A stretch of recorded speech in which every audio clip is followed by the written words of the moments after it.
Et voilà ce que dit Grove lors de son procès. Écoutez-moi bien.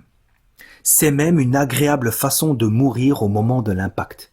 Faudrait presque les remercier. C'est du niveau des frappes chirurgicales, hein. On sauve des vies. Et il dit même, avec le temps, on guérit.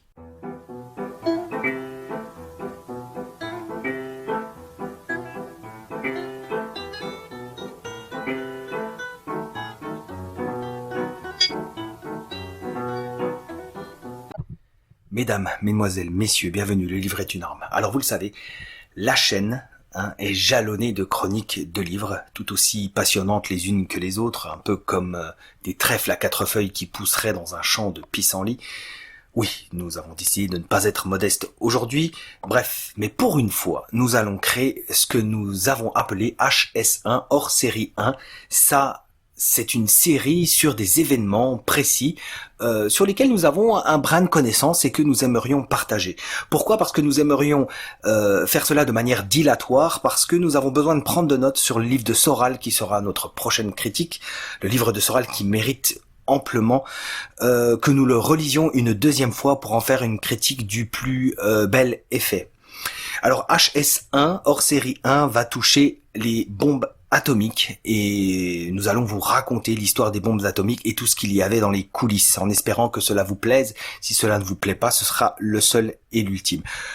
N'oubliez pas, s'il vous plaît, de pousser la vidéo, d'en faire un prosélytisme digne des pays de Proche-Orient à travers des partages, etc. Pour une raison simple, sachez que les dernières vidéos, pourtant, alors que la chaîne est extrêmement confidentielle, les dernières vidéos ont été circoncises de 200 à 300 vues, ce qui est quand même, pour une chaîne totalement inconnue, voilà, c'est quand même bizarre. Nous voilà débarrassés du superflu, on va pouvoir aborder l'essentiel. Débarrassés du superflu que nous sommes, attaquons l'essentiel. Vous verrez que nous avons créé des chapitres pour qu'il y ait le plus de clarté possible. Je vous annoncerai au début de chaque chapitre où nous en sommes. Et nous allons attaquer ça par thème, en fait par question interposée. Commençons par un petit préambule. La bombe atomique a longtemps drainé avec elle deux énormes mensonges. Le premier, c'est que elle permettait de mettre un terme à la guerre, ce qui est faux. Et le second était que la bombe atomique était un mal nécessaire pour sauver des millions de vies de soldats états-uniens, ce qui était aussi faux. Commençons par la première partie. Et avant de rentrer vraiment dans les choses plus intéressantes, on va quand même donner une petite description de la bombe. Alors la bombe, la première c'est Little Boy évidemment, vous connaissez, c'est une bombe à uranium de 4 tonnes qui a été assemblée au milieu du Pacifique. Okay, elle a été jetée à 9000 mètres d'altitude environ et elle explose à 600 mètres au-dessus de Hiroshima. Okay, Hiroshima et Nagasaki, je vous rappelle vos cours que vous avez eus au lycée. 1 million de degrés donc. Et c'est comme si c'était un soleil en train de naître, d'accord ? C'est sur 4 km² qui ont été réduits en cendres totalement. Le fer est tordu sous la chaleur. C'est pour vous donner une impression vraiment de ce qu'est la première bombe. La seconde, c'est Fat Man. Elle est très différente de la première puisqu'elle est au plutonium. Et en plus, elle coûte moins cher, d'accord ? Le 6 août 1945 sur Hiroshima, c'est la première bombe qui est lancée. Ça représente environ 20 000 tonnes d'explosifs, pour que vous ayez une idée. Il y a 71 000 morts sur le coup. Mais alors comment quantifier les dégâts ultérieurs ? C'est pratiquement impossible, on peut pas quantifier le nombre de cancers, le nombre de malades de la peau. Vous verrez en conclusion qu'on aura quelques réponses tout de même. Le 9 août, la deuxième bombe sur Nagasaki, elle fait 100 000 morts sur le coup. 1 million de degrés Celsius qui brûle tout oxygène, c'est là aussi 4 km² de cendres. L'homme peut donc contaminer l'atmosphère par radiation ou créer une sorte de désertification ou de gel nucléaire. Ce qui est très intéressant, c'est le témoignage du docteur Ashiya. C'est le témoignage le plus important, c'est vraiment le témoignage le plus prégnant, qui a longtemps, vraiment très longtemps été censuré. Donc c'est un témoignage qui était vraiment interdit jusqu'en 1955. Vous le verrez pourquoi, lorsque nous parlerons de l'après-bombe, ce qu'on a appelé les expériences. Alors qu'est-ce qu'il dit ? Il dit que ce qu'il voit... Donc c'était un docteur d'Hiroshima qui raconte ce qu'il voit après la bombe. Alors il voit des hémorragies sous la peau. Tout est entre guillemets, d'accord ? J'ai remis exactement son vocabulaire. Hémorragie sous la peau, vomissement de sang. Un homme sur un vélo que l'explosion a figé en statue. Des milliers de cadavres brûlés de soldats qui s'étaient jetés à l'eau pour échapper au feu, sans visage, plus de peau. Les yeux, le nez et la bouche ne formant qu'un seul trou noir. Hiroshima est entièrement détruite. Cette ville sent la chair carbonisée. On brûle les cadavres. Les survivants appellent cette attaque nucléaire. Les survivants japonais, ils l'appellent le picadon. Pika, c'est éclair en japonais, et dan, c'est boom. Donc c'est une interjection. Tous ceux dont le docteur a soigné les blessures et les brûlures le premier jour, alors qu'il pensait les avoir sauvés, ils sont morts quelques jours après. Vous voyez, donc en fait les morts que l'on a contaminés au moment de l'explosion, il y en a beaucoup plus, vous le saviez. Un mal inconnu les dévore et les détruit de l'intérieur. Une diarrhée rouge qui fait penser à la dysenterie. Beaucoup de femmes aussi ont eu des hémorragies utérives, par exemple. Le tout est dû à une chute drastique du nombre de globules blancs. C'est ce qu'il a réussi à remarquer. Donc il a étudié énormément ces personnes victimes et il s'est rendu compte que c'est une chute drastique de globules blancs. Moitié moins généralement, à minima. D'accord, à observer le docteur Ashiya. C'est-à-dire parfois il y a beaucoup moins que 50% encore. De nouveaux patients arrivent quelques jours plus tard. Ceux qui se trouvaient à plus de 1 kilomètre de l'impact de la bombe, leur état se dégrade à vue d'œil. Chose étonnante, aucun cas de tétanos, alors que la plupart des patients avaient des blessures et autres plaies ouvertes remplies de saleté en tout genre. D'accord, ils avaient le corps totalement ouvert, mais il n'y a aucun cas de tétanos. Autre chose étonnante, l'humour. L'humour, oui. Toutes les victimes sont incapables de garder leur sérieux. C'est une sorte d'euphorie généralisée dans le drame innommable qu'ils vivent.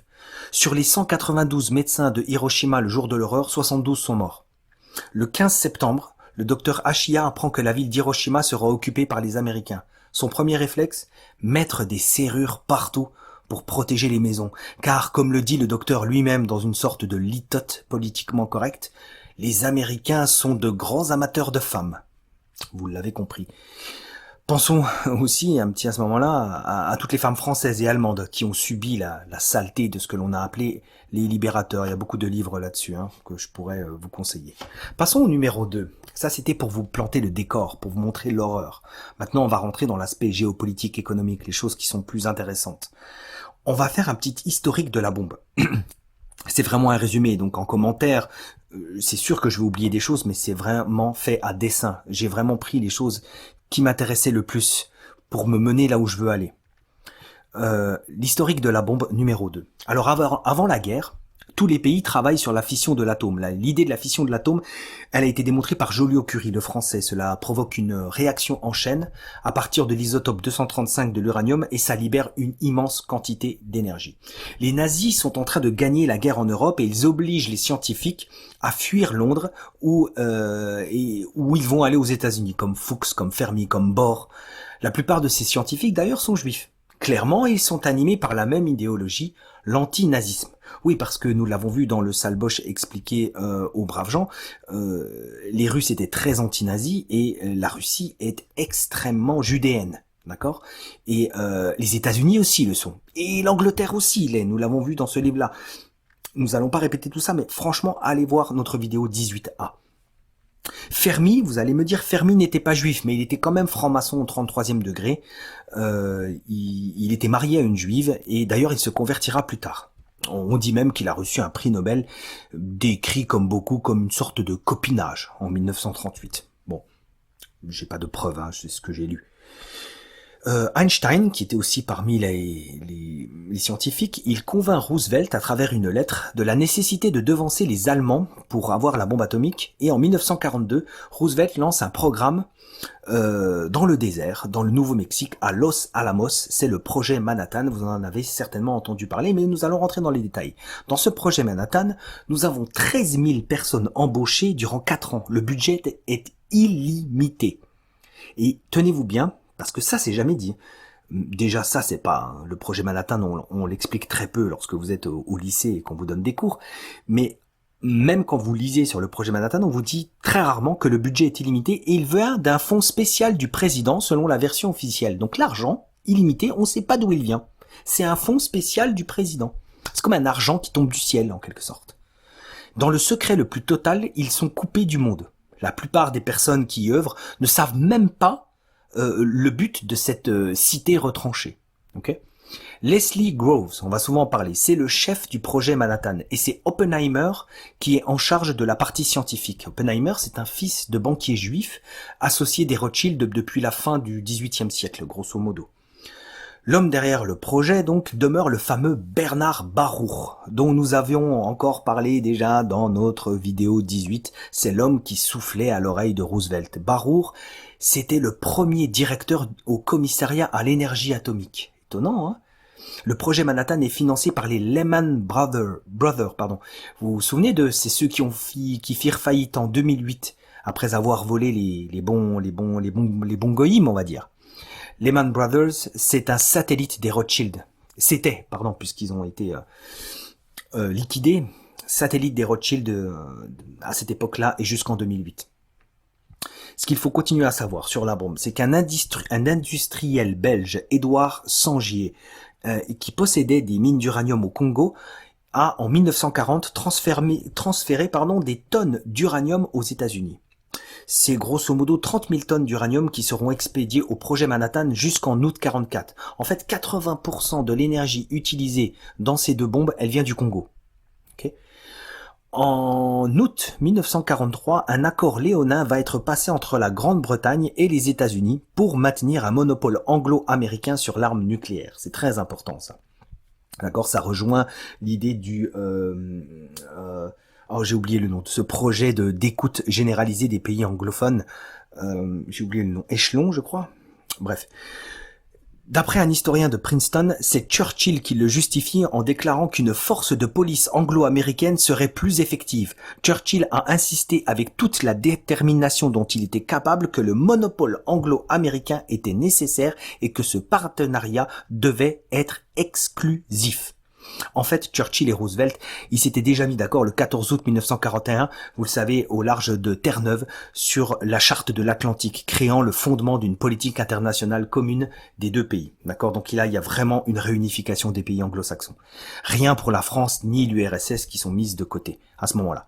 On est en 41, donc je veux dire, c'est pas comme si on était déjà en 45. La création de la bombe devient un enjeu essentiel dans la politique des États-Unis. La décision. Passons au numéro 3, la décision. La décision de jeter la bombe. Alors Truman doit décider de son utilisation. Ok, vous allez voir plus tard dans le 4 pourquoi. Mais on va y aller crescendo. On va monter en fait, si vous voulez, dans la réflexion. On est parti dans les choses plus futiles et on va aller de plus en plus vers le creux du problème. Donc Truman doit décider de son utilisation. Mais l'Allemagne a capitulé, vous le savez, le 8 mai 1945. Il ne reste que le Japon. Il y a un débat. Les collaborateurs de Truman, ils veulent absolument l'utiliser. Les scientifiques hésitent, d'accord? Et ils préféreraient la tester avant. D'autres scientifiques veulent une réglementation mondiale. Mais les États-Unis, eux, ils veulent absolument conserver seuls ce privilège. Donc ils ne veulent pas de réglementation mondiale qui les obligerait à partager et avoir une espèce d'accord généralisé. À la conférence de Potsdam du 15 juillet au 2 août, Truman dit à Staline qu'il prévoit, prenons ces termes, une nouvelle bombe sur le Japon. Alors au début de la réunion, les États-Unis ils étaient plutôt conciliants d'après les dires des Russes, plutôt sympathiques, on pouvait discuter avec eux, échanger. Mais lorsque les résultats de l'explosion sont arrivés pendant la conférence de Potsdam, grâce à un rapport envoyé par Groves, les États-Unis vont d'un coup se montrer sûrs d'eux et arrogants. Ils vont dicter. À partir de ce moment-là, ils vont dicter leurs lois. La bombe, en effet, a été testée dans le désert et c'est une réussite. On en ressent des secousses 1500 km à la ronde. Et on la voit, on a vu l'essai à 300 km à la ronde. Elle fut lancée le 16 juillet, tôt le matin, à Alamogordo. La bombe n'est pas nécessaire en Europe, donc, puisque l'Allemagne a capitulé. Et pourtant, les États-Unis veulent absolument l'utiliser. Pourquoi? Parce qu'il y a eu 2 milliards de dollars qui ont été investis par les multinationales et qui qui attendent un résultat. Dupont de Nemours, Kellogg, Monsanto, Monsanto, qui ont financé cette bombe, ce projet Manhattan, plus d'autres personnes, nous le verrons. Ça, c'est les connus qui ont financé. Mais il y en a d'autres au-dessus, nous avons parlé de Baruch déjà.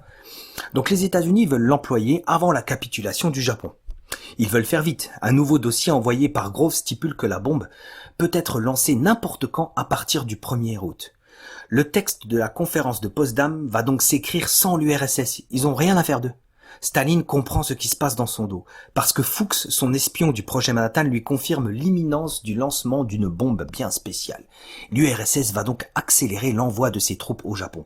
Oui, parce que l'ADR se finissait le 8 mai, et Staline a dit qu'il avait besoin de 3 mois pour envoyer ses troupes. Donc il faut absolument l'envoyer avant le 8 août, parce que les États-Unis ne veulent pas que le Japon capitule devant l'armée terrestre russe. Donc il faut absolument lancer la bombe avant le 8 août, d'accord, pour devancer ces 3 mois. Passons au petit 4 et répondons à la question, fallait-il l'employer? Alors on va vous donner la réponse tout de suite, c'était évidemment non, il n'y a aucune raison pour l'employer, enfin aucune raison morale, d'accord, d'un point de vue extérieur, mais pour ceux qui l'ont employé, évidemment il y avait des raisons. Pourquoi il ne fallait pas l'employer? Parce que les Japonais n'avaient plus de navires, et leur approvisionnement en nourriture et en matières premières était bloqué. Leur flotte a déjà été totalement détruite en 1944 à Leyte. Les raids aériens sont incessants sur le Japon, le pays est affamé, on parle de 8 millions de personnes qui migrent à ce moment-là. Il n'y a plus aucune munition ni de navire pour les Japonais, et évidemment sans navire, impossible d'être ravitaillé. Les kamikazes, vous le savez, vous connaissez l'histoire, se battent avec des avions sans essence pour le retour. Le 10 mars 1945, cette attaque conçue par les États-Unis sous le nom de code Opération Meeting House, au cours de laquelle des milliers de Japonais ont été brûlés, bouillis et cuits à mort, selon les mots du général de l'aviation Curtis LeMay, responsable de ce crime de guerre. Parce qu'en l'espace de quelques heures, 335 B-29, des avions au large rayon d'action, ont déversé plus de 1700 tonnes de bombes sur Tokyo. La quantité et la densité étaient telles que plusieurs engins s'abattaient en même temps sur une seule et même maison. On évoque 95 000 morts sur le coup. Ceux qui ne périrent pas à cause des chevelures de feu descendant du ciel, parce que selon le témoignage, moururent asphyxiés, noyés ou écrasés dans la panique. D'autres furent bouillis dans des réservoirs d'eau ou dans la rivière Sumida. Les derniers finirent rôtis dans des bâtiments modernes de briques et de béton. Ces bombardements stratégiques étaient la signature de Curtis LeMay, le général d'aviation basé à Guam, pour piloter la campagne du Pacifique. Ce dernier avait demandé à ses troupes de multiplier les vols à basse altitude, de déverser des tapis de bombes et de recourir au napalm. Voilà. Donc le Japon avait un genou à terre, déjà, totalement. Non seulement les États-Unis, l'Angleterre, la Chine et la Hollande encerclèrent le Japon de pression économique, mais des forces navales furent aussi déployées et renforcées dans toute la région des Philippines, de Singapour et de Malaisie. C'est un véritable blocus économique qui est réalisé autour du Japon, qui n'a strictement aucune chance de s'en sortir. D'ailleurs, Henry H. Arnold, le général des forces aériennes, dit « La situation des Japonais est sans espoir ».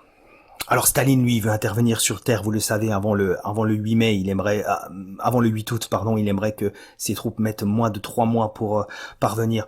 C'est ce qu'il dit à la conférence de Yalta, nous l'avons vu. Donc, et si les États-Unis veulent être les vainqueurs et veulent que le Japon capitule devant eux, il faut qu'ils lâchent la bombe avant le 8 août. Donc il faut les jeter sur des sites épargnés par les bombardements. Ça, c'est un problème. Parce que Tokyo, vous l'avez vu, est complètement dévasté. Donc ils veulent essayer la bombe sur des sites qui sont véritablement épargnés de bombardements.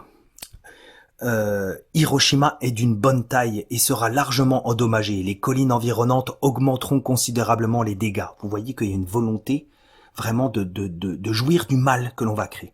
Certains scientifiques veulent prévenir les Japonais. Sinon, mais les États-Unis ne veulent pas parce qu'ils ils veulent garder cette espèce d'hégémonie et cette supériorité. D'accord. Il y a même certains qui se rendent au département d'État américain pour faire influencer, mais ça change rien.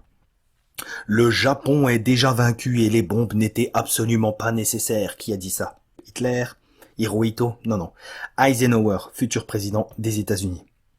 Les Japonais savaient presque 5 mois avant la bombe atomique qu'ils avaient déjà perdu la guerre, écrivait d'ailleurs le journaliste Robert Guillain en 1986, qui connaissait bien qui a écrit un article très intéressant, je crois qu'il était paru dans Libération il y a de longues années.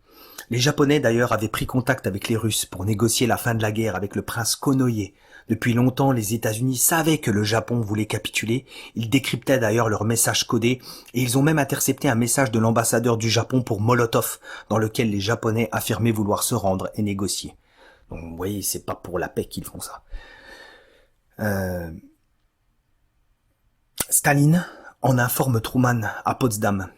Mais celui-ci, donc il dit à Truman, il lui dit les Japonais vont capituler, la guerre va se terminer.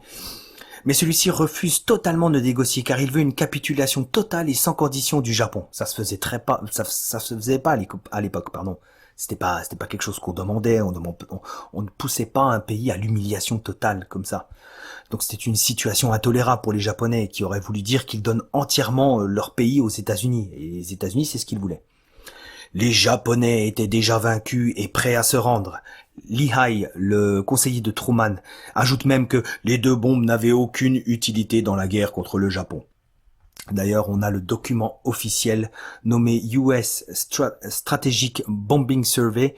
Il est écrit que le Japon se serait rendu avant le 1er novembre 1945, même si les bombes n'avaient pas été lancées. Donc ça, ça vient du département américain. Donc on a une preuve ultime. On a aussi le New York Times du 4 août 1989 qui a fait un article absolument sidérant. L'étude découverte dans un dossier du ministère de la Guerre sur les conversations américano-britanniques avait été élaborée au début de 1946 par les spécialistes du renseignement de la division des opérations qui constituaient dans l'échelon suprême de la planification dans l'armée de terre. On y découvre que l'invasion de la principale île de l'archipel japonais, Honshu, avait été jugée superflue. On y découvre aussi que l'empereur observe le rapport et il avait décidé le 20 juin 1945 de cesser les hostilités.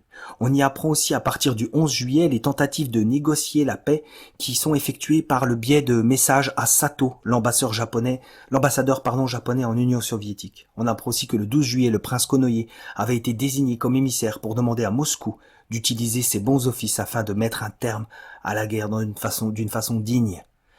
Les recherches montrent aussi que, au sein du cabinet japonais, il fut peu question de l'usage de la bombe atomique par les États-Unis lors des discussions menant à la décision d'arrêter les combats au 15 août 1945. Le lancement de la bombe fut le prétexte invoqué par tous les dirigeants, mais la chaîne des événements mentionnés plus haut donne à penser de manière quasi certaine que les Japonais auraient capitulé après l'entrée en guerre de l'URSS sur leur territoire.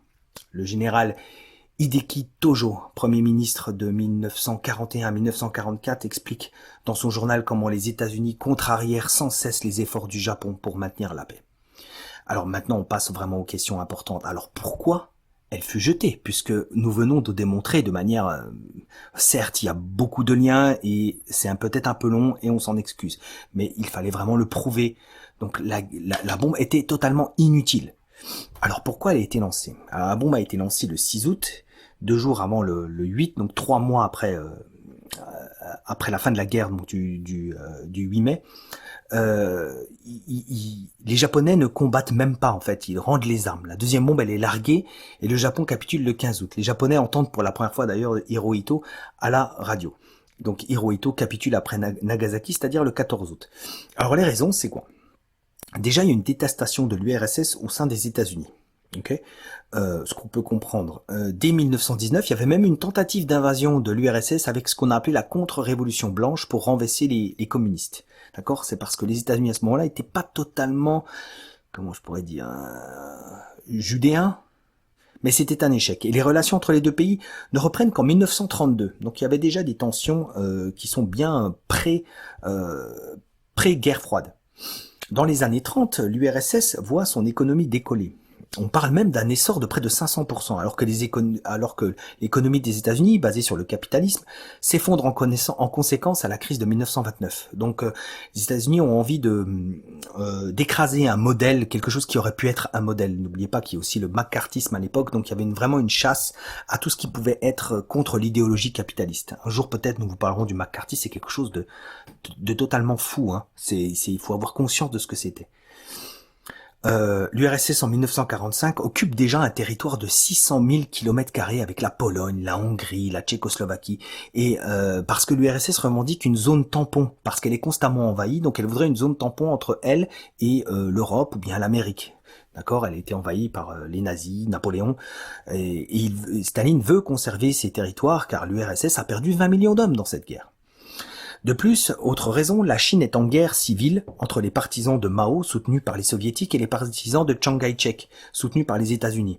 Okay, et si la Chine devient communiste, alors là, c'est pratiquement, si on met la Chine, le Japon qui est communiste, alors là, c'est toute une région qui échappe aux États-Unis, okay, et qui va dans le giron de l'URSS. Le général Curtis LeMay dit d'ailleurs la bombe atomique n'avait rien à voir avec la fin de la guerre. En effet, la bombe atomique, c'est un message envoyé à l'URSS et au reste du monde, mais c'est encore plus puissant que ça, nous le verrons en conclusion. Ce que Truman d'ailleurs confirma lui-même, Burns, le secrétaire d'État, m'avait déjà dit, en avril 1945, qu'à son avis, la bombe nous permettrait de dicter nos conditions à la fin de la guerre. Okay, les États-Unis préparaient déjà la guerre froide, ils envoient un message au reste du monde, ils dictent leurs lois. Truman voulait rendre les soviétiques plus faciles à gérer et exposer au monde la superpuissance américaine. Et on arrive aussi à l'aspect économique de la chose. L'AEC, l'Agence pour l'énergie nucléaire, derrière laquelle devait certainement se trouver un monsieur comme Barour, naît en 1946 comme par hasard, et l'énergie nucléaire s'apprête à conquérir le monde et à devenir une puissance industrielle et économique. Passons au 6 maintenant. La bombe et les dégâts. Et ça c'est très intéressant et c'est très peu su, c'est pour ça que j'aimerais que nous en parlions. La propagande importante au sujet de la bombe, aux États-Unis, on va faire des publicités sur les écrans qui vendent cette invention. Donc vous allez les retrouver sur Internet. On dit que la bombe atomique était propre. À l'époque, dans les télés, aux télés américaines, on dit que la bombe atomique était propre, qu'elle n'avait rien à voir avec les armes chimiques interdites. Cette propagande orchestrée dans les médias américains pour ne pas endosser le rôle du méchant. Vous savez que les Américains détestent ça, donc ils font le mal. Je crois que c'est ça, c'est encore pire que le mal, c'est qu'ils savent qu'ils font le mal, mais qu'ils font tout pour ne pas paraître le mal. Ça veut dire c'est vraiment le mal pur parce qu'ils ont conscience de faire le mal, mais qu'ils n'assument pas, ils cherchent à se cacher. Ça, c'est toute l'histoire des États-Unis, hein, vous le savez. Bon, on va pas remonter à l'Irak et 11 septembre, etc. Donc propagande orchestrée, il faut rassurer au moment où les États-Unis entrent dans le Japon. Oui, parce que maintenant le Japon a capitulé devant les États-Unis. Les États-Unis entrent dans le Japon. Oppenheimer d'ailleurs fait un voyage au Japon. La bombe nucléaire est une bombe propre qui ne détruit aucune terre. On nie la radioactivité devant la presse convoquée. Les États-Unis s'installent au Japon et 9000 Américains et Japonais travaillent à temps plein pour le compte de ce que l'on a appelé la censure civile. Exemple, les journaux japonais ne parlent jamais des deux bombes. Ils n'ont pas le droit. Des lois sont créées pour interdire aux gens de parler, de dessiner, de témoigner de ce qu'ils ont vu ou entendu. Sinon, ils sont attaqués en justice. Donc le Japon devient une sorte d'État américain qui obéit aux lois fédérales. Pour les premiers qui découvrent Hiroshima et les dégâts, il y a quelques journalistes qui ont esquivé, si vous voulez, les militaires américains. Le premier, c'est un journaliste australien du nom de Wilfred Burchett. Il est épouvanté par ce qu'il voit. Il parle de peste atomique dans le Daily Express du 5 septembre 1945.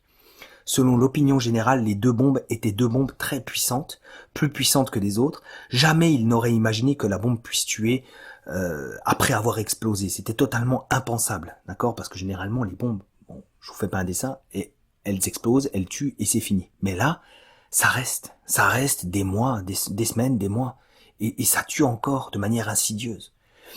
Donc l'état-major des États-Unis réagit illico presto. Il sera convoqué par le colonel Farrell et il sera sommé de se taire.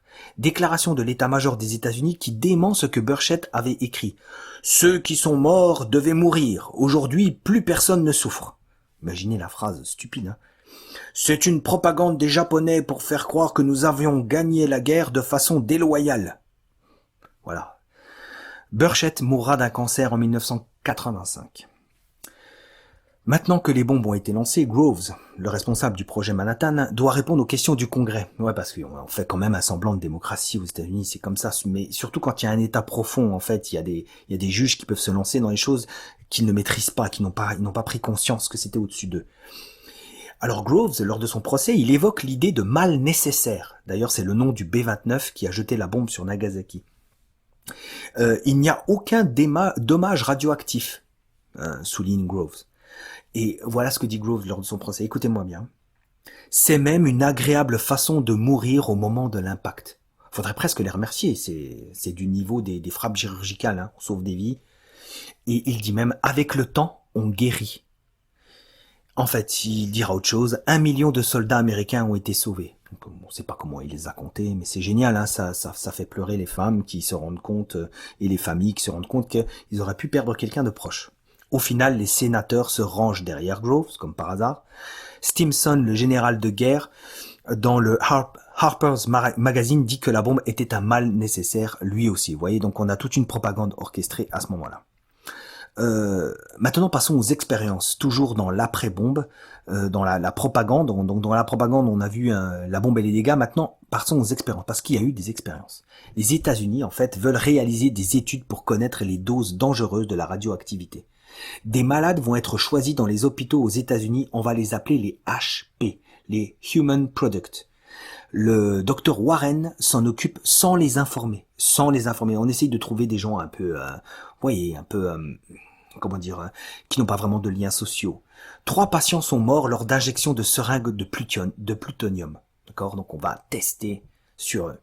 Résultat, le plutonium est 30 fois plus puissant que le radium et demeure un véritable cancérigène. L'AEC enterre le dossier ayant eu peur du scandale résultant de ces 3 morts. Le docteur Warren va se rendre finalement, ensuite, au Japon pour y étudier les survivants et les réactions de leur corps. Parce qu'en fait, on veut connaître cette nouvelle industrie, cette nouvelle manne puissante financière qui vient de tomber dans les mains des États-Unis, mais on a envie de connaître les répercussions qu'elle peut avoir. Donc on remarque qu'il y a chez les Japonais, donc on a des Japonais, vous pouvez trouver des vidéos sur Internet, on a des Japonais qui font la queue pour venir se faire ausculter par le docteur Warren. On remarque les fièvres terrifiantes, des éruptions cutanées, des chutes de cheveux, des vieillissements accélérés. Alors ils sont en train de filmer, ils testent les personnes. Le ministère de la Santé du Japon oblige les docteurs des hôpitaux à collaborer avec les docteurs américains et leurs travaux. Mais sans jamais les soigner, c'est simplement une étude, d'accord? Ils sont pas venus avec toute une batterie de crèmes ou de choses qui pourraient calmer l'horreur que vivent les Japonais. Pas du tout, ils sont juste venus étudier, ils créent des rapports à partir de ça pour pouvoir utiliser ça d'un point de vue industriel. Le rapport du Dr Warren dit « Les radiations viennent après la première minute ». Il dit aussi « Les autres radiations n'ont fait aucun mort, c'est définitif ». Donc toujours cette propagande, évidemment. Les documents sont classés secret défense, bien sûr, vous en doutiez.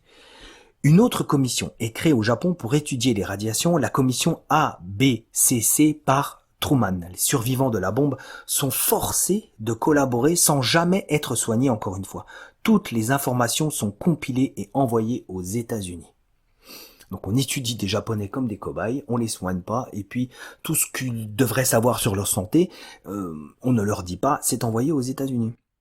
Tout reste secret jusqu'en 1975 et stocké à l'université du Maryland. Voilà. Alors allons maintenant, vous connaissez toute l'histoire maintenant, allons maintenant au-delà du fait historique et on va prendre un petit peu de hauteur. Alors vous l'avez vu, on va parler de plus bas pour aller vers le plus haut. Vous l'avez vu, les Japonais étaient pratiquement vaincus. Les États-Unis ne possédaient pas d'autres bombes, ce qui signifie qu'une fois fixés sur leur efficacité, les États-Unis n'avaient aucune volonté de continuer à les utiliser en cas de non-capitulation de l'ennemi. C'est à l'URSS que le message de la bombe a été envoyé, leur stratégie de guerre nouvelle, dite en profondeur, a tout bouleversé. Aujourd'hui encore, les commémorations pour le drame de Hiroshima restent très difficiles. On l'a vu à la 50e commémoration de la Seconde Guerre mondiale et même à la 60e. Donc les Japonais ont beaucoup de mal de faire... on sait qu'il y a eu un épisode avec Obama, il y a eu une espèce de détente, mais avant ça c'était très difficile. Ce qu'il faut savoir, c'est que même la 3e génération de Japonais, selon une étude de 2007, est touchée par les malformations génétiques. impliquant des maladies chroniques à un taux 50 fois supérieur à la normale. Vous voyez les dégâts que ça peut causer. Et là, on rentre dans le dur. Le Japon est le 3e pays le plus nucléaire du monde, après les États-Unis et la France.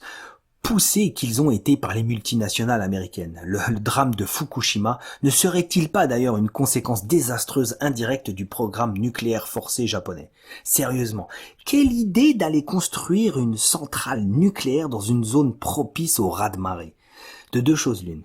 Soit les Japonais sont en cruel manque d'intelligence, on pourra en douter quand même, soit ils furent forcés de devenir un pays totalement nucléaire, parce que leur géographie ne s'y prête pas et parce qu'il vient de se prendre 2 bombes sur la figure et qui les a choqués plus que ça.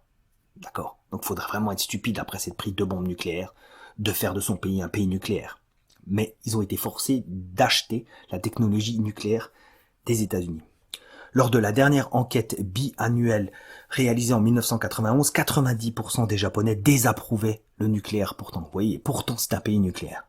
Le gouvernement prit alors la sage décision d'abandonner ces embarrassants sondages, vous l'avez compris. Par ailleurs, les États-Unis, selon le journal Japan Times, ont pratiqué des essais d'armes biologiques en 1960 au Japon à Okinawa jusqu'en 1972. Ben oui, c'était leur territoire quasiment. Ils ont diffusé un champignon sur les rizières afin d'en étudier l'impact. Les États-Unis aussi stockèrent au Japon des armes chimiques utilisées pour la guerre du Vietnam, comme l'agent orange. Ouais. On a même dit à Truman, on lui a demandé à son 75e anniversaire, on lui a dit, un journaliste lui a demandé, est-ce que vous regrettez quelque chose dans votre vie, monsieur Truman?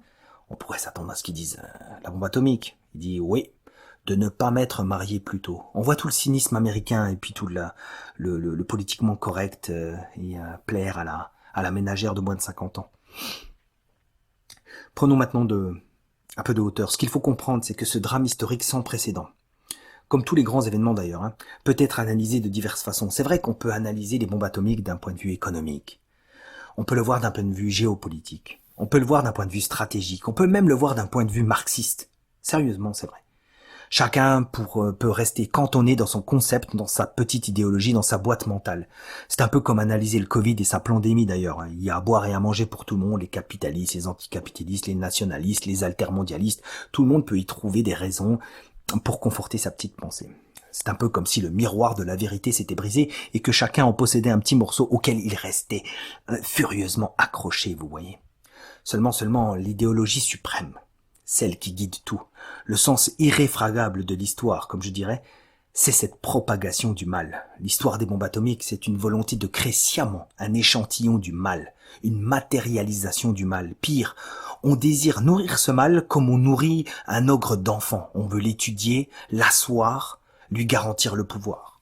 Vous pouvez étudier l'histoire dans tous les sens. Le mal, nous l'avons vu dans plusieurs vidéos, que ce soit à travers les sociétés secrètes, la franc-maçonnerie, le talmudisme, a toujours le même ennemi qu'il rêve d'anéantir, le catholicisme et la pensée catholique. L'histoire des bombes atomiques ne trahit pas cette règle. C'est une étape de plus dans le mal. À la conférence de Londres, septembre 1945, Truman n'aurait-il pas affirmé que l'usage de l'arme atomique américaine au Japon était l'affaire la plus grandiose de l'histoire? Le mal engendrera le mal, puisqu'on entrera dans une hystérie de la course aux armements. Mais d'où vient ce mal ici? D'où il vient ce mal? Roosevelt était un défendant direct des expulsés iconoclastes protestants qui avaient détruit la statuaire des églises au XVIe siècle. Envoyer des bombes atomiques sur les 2 seules villes catholiques du Japon. Croyez-vous à la coïncidence, très sérieusement?